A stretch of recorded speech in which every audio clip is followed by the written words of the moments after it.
Halo, Ibu dan Bapak guru hebat, salam dan bahagia.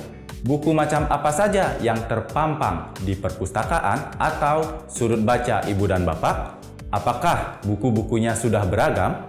Koleksi buku yang beragam akan memberi kesempatan kepada peserta didik memilih jenis buku bacaan yang dibutuhkan.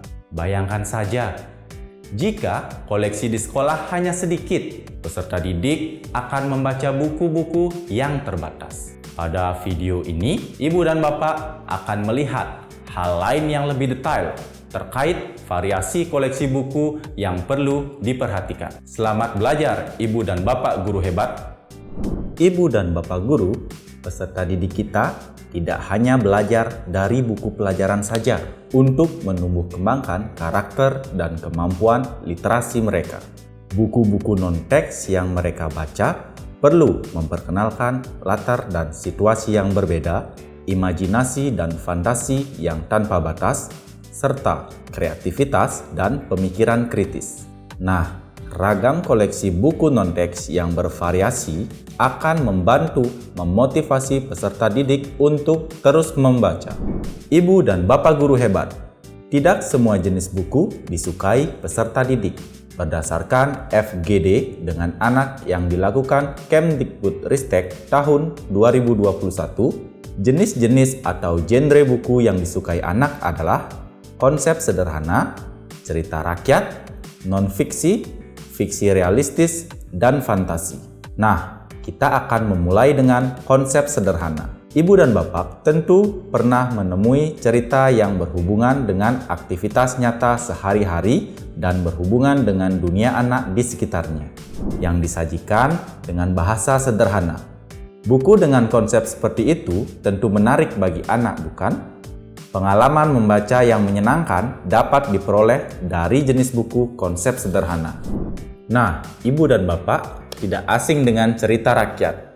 Cerita rakyat apa yang Ibu dan Bapak favoritkan? Mengesankan, bukan? Semasa kecil, kita akrab dengan cerita rakyat sebelum tidur. Orang tua kita menceritakan secara lisan cerita rakyat yang berkembang di sekitar kita. Cerita lisan tersebut dapat dijumpai peserta didik kita dalam bentuk buku cerita anak.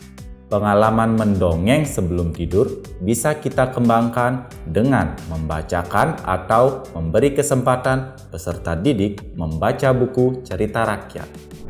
Buku berikutnya yang disukai peserta didik adalah buku non-fiksi.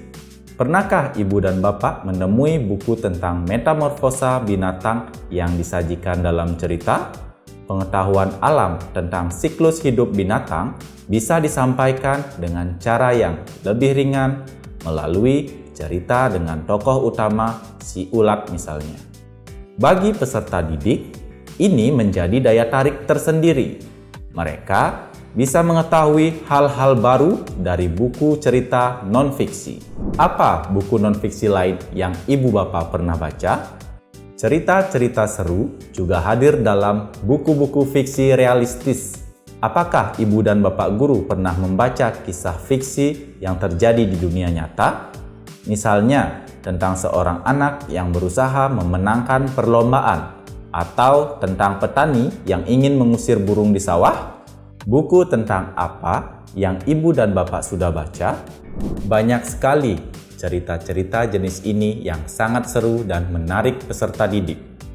Fiksi realistis akan dekat dengan dunia nyata peserta didik, sehingga membuat mereka ingin membaca. Apakah Ibu dan Bapak pernah membaca cerita fiksi yang tokohnya binatang? Siapa tokoh binatang favorit kesukaan Ibu dan Bapak saat kecil? Tokoh si kancil sangat terkenal di antara kita dan anak-anak. Masih banyak tokoh fantasi yang ada di sekitar kita. Cerita-cerita tersebut mewarnai kehidupan kita atau peserta didik kita, karena pada dasarnya peserta didik sangat menyukai dunia binatang. Bagaimana Ibu dan Bapak guru? Menyenangkan, bukan? Jika buku-buku yang ada di sekolah dimanfaatkan oleh peserta didik kita. Jenis-jenis buku akan memberi dampak pada menjaga kesenangan peserta didik untuk terus membaca. Mereka akan membaca buku lagi dan lagi. Selamat belajar dan semoga berhasil, Ibu dan Bapak guru hebat.